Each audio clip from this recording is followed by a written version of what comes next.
Okay, let's move to the next topic. ഇപ്പോൾ chapter enzymes and coenzymes എന്ന് പറയുന്ന ചാപ്റ്ററിൽ അടുത്ത ടോപ്പിക് എന്ന് പറയുന്നത് എൻസൈംസിന്റെ പ്രോപ്പർട്ടീസ് ആണ്. Properties of enzymes. അപ്പോൾ നമുക്ക് കുറച്ച് 8 പ്രോപ്പർട്ടി വരെ പഠിക്കാനുണ്ട്. അതെന്തൊക്കെയാണെന്ന് നോക്കാം. അപ്പോൾ ഒന്നാമത്തെ പ്രോപ്പർട്ടി നമുക്കറിയാം കാറ്റലിറ്റിക് ആക്ടിവിറ്റി ആണ്. എൻസൈംസ് എന്ന് പറയുന്നത് എന്താണ്? ബയോളജിക്കൽ കാറ്റലിസ്റ്റ് ആണ് എന്ന് നിങ്ങൾക്കറിയാം. അപ്പോൾ അതുകൊണ്ട് തന്നെ ഒന്നാമത്തെ പ്രോപ്പർട്ടി എന്ന് പറയുന്നത് its catalytical property. So enzymes show very high levels of catalytical activity.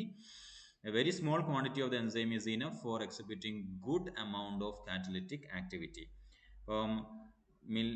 Lack of molecules can be converted within seconds by a particular enzyme. So substrate product ആക്കി മാറാൻ വേണ്ടിയിട്ട് എൻസൈമിന്റെ സാന്നിധ്യത്തിൽ, ഫോർ എക്സാമ്പിൾ നമ്മൾ സാധാരണ പറയുന്ന ഒരു എൻസൈം എക്സാമ്പിൾ ആണ് carbonic anhydrase, which combine carbon dioxide and water and then bicarbonate ആയിട്ട് മാറും, അല്ലെങ്കിൽ കാർബോണിക് ആസിഡ് ആവും. അത് ബൈകാർബണേറ്റ് അയോൺസും H+ഉം ആയിട്ട് കൺവേർട്ട് ചെയ്യുന്ന ആ ഒരു റിയാക്ഷൻ കാറ്റലൈസ് ചെയ്യുന്ന എൻസൈം ആണ്. അപ്പോൾ അതെന്ത് ചെയ്യുന്നുണ്ട്? വളരെ പെട്ടെന്ന് തന്നെ 6 lakh of molecules turn over കിട്ടുന്ന തരത്തിലേക്ക്, വിത്തിൻ സെക്കൻഡ്സ് നടക്കുന്ന തരത്തിലേക്ക് അത്രയും എഫിഷ്യൻ്റ് ആണ്. So they having high catalytic power. രണ്ടാമത്തത് കെമിക്കൽ നേച്ചർ ആണ്. മോസ്റ്റ് ഓഫ് ദ എൻസൈംസ് നമുക്കറിയാം പ്രോട്ടീൻസ് ആണ്. ഞാൻ ഓൾറെഡി പറഞ്ഞിട്ടുണ്ട്, പ്രോട്ടീൻസ് ആണ് മോസ്റ്റ് ഓഫ് ദ എൻസൈം. കുറച്ച് മാത്രം എന്തുണ്ട്? റൈബോസൈം ഉണ്ട്, എന്ന് വെച്ചാൽ RNA acting as the enzyme. അപ്പം എല്ലാ എൻസൈംസിന്റെയും കെമിക്കൽ നേച്ചർ എന്ന് പറയുന്നത് it's actually they are proteins and few are other which is actually RNA. So it will be known as the ribozyme.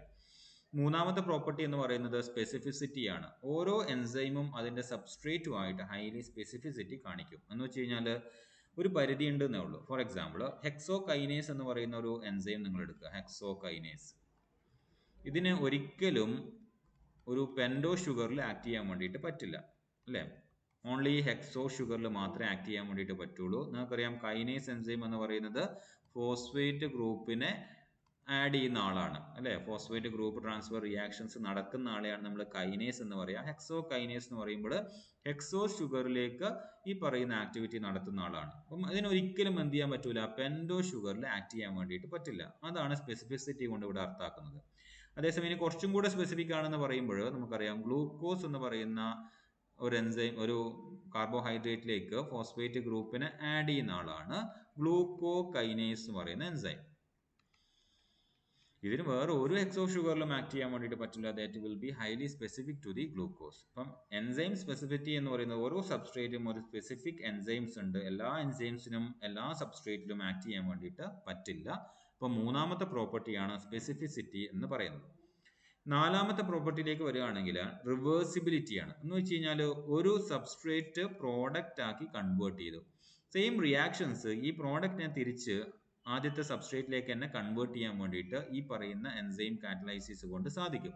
ഇതിനെയാണ് റിവേഴ്സിബിലിറ്റി എന്ന് പറയുന്നത്. അപ്പോൾ most of the enzymes catalyse reverse reactions. പക്ഷേ there are enzymes which cannot perform these reversible reactions, rather they will be performing irreversible reaction. എന്ന് വെച്ച് കഴിഞ്ഞാൽ substrate product ആയി മാറും, തിരിച്ചിങ്ങോട്ട് നടക്കൂല. അപ്പൊ നമ്മൾ സാധാരണ റിവേഴ്സിബിൾ റിയാക്ഷൻ ആണെങ്കിൽ നമ്മൾ ഇങ്ങനെ ആരോ മാർക്ക് ഇടുക. ഓക്കെ, ഇറിവേഴ്സിബിൾ ആണെങ്കിൽ ഇതുപോലെ ഒറ്റ ആരോ മാർക്കാണ് ഇടുക.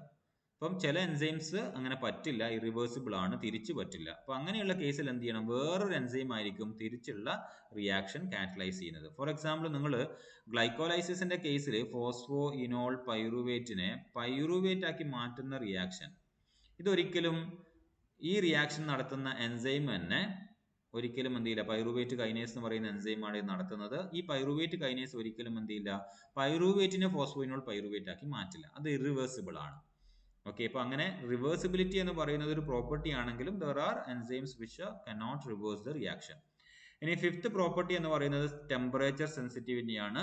സിക്സ്ത് പ്രോപ്പർട്ടി pH സെൻസിറ്റിവിറ്റി ആണ്. നമുക്കറിയാം ഓരോ എൻസൈമും ആക്ട് ചെയ്യുന്നുണ്ടെങ്കിൽ അതിനൊരു ഒപ്റ്റിമം ടെമ്പറേച്ചറും അതുപോലെ തന്നെ pHഉം ആവശ്യമാണ്. ഓക്കെ, നിങ്ങൾക്കറിയാം പെപ്സിൻ എന്ന് പറയുന്ന എൻസൈം എടുക്കുക, അതുപോലെ ട്രിപ്സിൻ എന്ന് പറയുന്ന എൻസൈം എടുക്കുക. പെപ്സിനും ട്രിപ്സിനും എടുക്കുകയാണെങ്കിൽ പെപ്സിന്റെ pH റേഞ്ച് എന്ന് പറയുന്നത് 1.5 to 2.2 റേഞ്ചിൽ വരുന്നതാണ്. അതേസമയം ട്രിപ്സിന്റെ റേഞ്ച് എന്ന് പറയുന്നത് 7.5 to 8.2 എന്ന് പറയുന്ന ഒരു റേഞ്ചിലേക്കാണ് വരിക. ഇത് ആൽക്കലൈൻ ആണ്, ഇത് അസിഡിക് ആണ്. ഇയാൾ ആക്ട് ചെയ്യുന്നത് സ്റ്റൊമക്കിലാണ്, ഇയാൾ ആക്ട് ചെയ്യുന്നത് ഇൻഡസ്ട്രിയിലാണ്. സോ രണ്ടിനും എന്നുണ്ട് ഒരു സ്പെസിഫിക് പി എച്ചിന്. പെപ്സിനെ കൊണ്ടുപോയിട്ട് ഈ ഒരു പി എച്ചിലേക്ക് ഇട്ട് കഴിഞ്ഞാൽ ഒരിക്കലും അതിന് ആക്ട് ചെയ്യാൻ പറ്റില്ല. അതേപോലെ തന്നെ ട്രിപ്സിനെ കൊണ്ടുപോയിട്ട് ഈ പി എച്ചിലേക്ക് ഇട്ട് കഴിഞ്ഞാൽ അതിനും ആക്ട് ചെയ്യാൻ വേണ്ടി പറ്റില്ല. So they are P H sensitive. ഇനി ടെമ്പറേച്ചർ എന്ന് പറയുന്നത് നമുക്കറിയാം, enzyme activity doubles at each 10 degree Celsius increase up to 40 degree Celsius. എന്ന് വെച്ച് കഴിഞ്ഞാൽ 10 ഡിഗ്രി സെൽഷ്യസിൽ ഒരു എൻസൈം ആക്ടിവിറ്റി നടക്കുന്നു. ഓക്കെ, അത് 20 ഡിഗ്രിയിൽ എത്തുമ്പോഴേക്കും എൻസൈം ആക്ടിവിറ്റി ഡബിൾ ചെയ്യും. ദെൻ 30 ഡിഗ്രിയിൽ എത്തുമ്പോൾ എൻസൈം ആക്ടിവിറ്റി വീണ്ടും ഡബിൾ ചെയ്യും. 40 എത്തുമ്പോൾ വീണ്ടും ഡബിൾ ചെയ്യും. പക്ഷെ 40 മുകളിലേക്ക് പോയി കഴിഞ്ഞാൽ എന്താ സംഭവിക്കുക? ഡീനേച്ചറേഷൻ എന്ന് പറയുന്ന പ്രോസസ്സ് നടക്കും. എൻസൈം പെർമനന്റ് ആയിട്ട് അതിന്റെ ആക്ടിവിറ്റി ലോസ് ആവും. അപ്പം ഇതിങ്ങനെ പറയുമ്പോഴും നമുക്കറിയാം ഓരോ എൻസൈമിനും ഒരു ഒപ്റ്റിമം പി എച്ച് ഉണ്ടാവും. ഫോർ എക്സാമ്പിൾ, DNA പോളിമറൈസ് എന്ന് പറയുന്ന എൻസൈം എടുക്കുക. DNA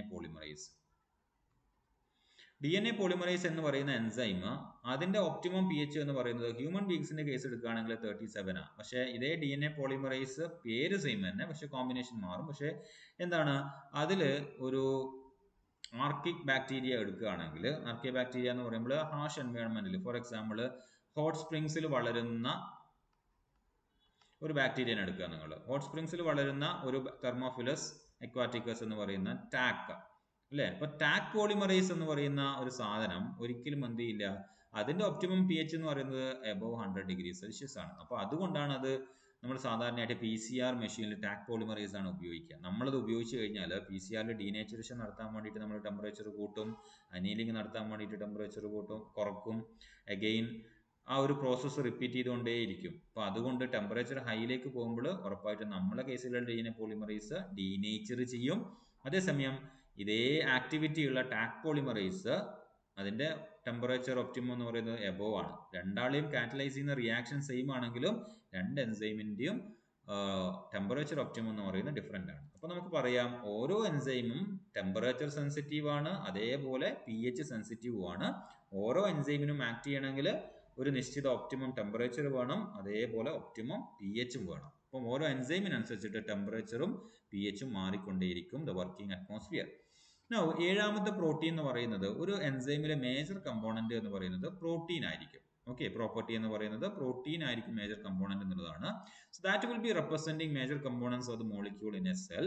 A single cell, okay, എന്ന് വെച്ച് കഴിഞ്ഞാൽ എൻസൈം പ്രോട്ടീൻ ആയിരിക്കും എൻസൈമിന്റെ മേജർ കമ്പോണന്റ്. അതേപോലെ തന്നെ റൈബോസൈമിനെ വിട്ടേക്ക്, അതേപോലെ തന്നെ ഈ ഒരു എൻസൈം പ്രോട്ടീൻ കമ്പോണന്റ് ആയിരിക്കും ഒരു സെല്ലിന്റെ ഉള്ളിൽ ഏറ്റവും കൂടുതൽ കാണുന്ന ടൈപ്പ് പ്രോട്ടീൻ എന്ന് പറയുന്നത്. സോ ഈ single cell will have 3000 different types of more than 3000 different types of proteinaceous enzyme. ഇതാണ് അടുത്ത പ്രോപ്പർട്ടി എന്ന് പറയുന്നത്. Now coming to the last property, enzymes are larger molecules. Okay, ഒരു വളരെ ചെറിയൊരു മോളിക്യൂളെ മറിച്ച് ഇറ്റ്സ് കമ്പാരിറ്റീവ്ലി ലാർജർ. ആൻഡ് ആ ലാർജർ മോളിക്യൂളിന്റെ ഒരു ചെറിയ പോർഷൻ മാത്രമായിരിക്കും കാറ്റലിറ്റിക് ആക്ടിവിറ്റിക്ക് വേണ്ടിയിട്ട് ഉപയോഗിക്കുക. എന്ന് വെച്ച് കഴിഞ്ഞാൽ സബ്സ്ട്രേറ്റിനെ ബൈൻഡ് ചെയ്യാൻ വേണ്ടിയിട്ട് വലിയ ഒരു മോളിക്യൂളിന്റെ ചെറിയ പോർഷൻ ആയിരിക്കും ഉപയോഗിക്കുക. So normally enzymes are larger molecules than substrate for the effective binding of the substrates on enzyme. Okay, active sites or active center provides space for the proper alignment of substrate and catalytic groups to participate in the reaction. അപ്പം റിയാക്ഷനിൽ involve ആയിരിക്കുന്ന region എന്ന് പറയുന്നത് comparatively വളരെ ചെറിയ active site മാത്രമായിരിക്കും. ബാക്കി entire component എന്ന് പറയുന്നത് it is actually larger molecule. അപ്പം ഇത്രയും പ്രോപ്പർട്ടീസ് ആണ് എൻസൈംസിൻ്റെതായിട്ട് നിങ്ങൾക്ക് പഠിക്കാനുള്ളത്. സോ എൻസൈം പ്രോപ്പർട്ടീസ് 5 മാർക്കിന് ചോദിക്കുന്ന ചോദ്യമാണ്, ഇമ്പോർട്ടൻ്റ് ആണ്, വളരെ ഇമ്പോർട്ടൻ്റ് ആണ്, തീർച്ചയായിട്ടും പഠിച്ചിരിക്കുക.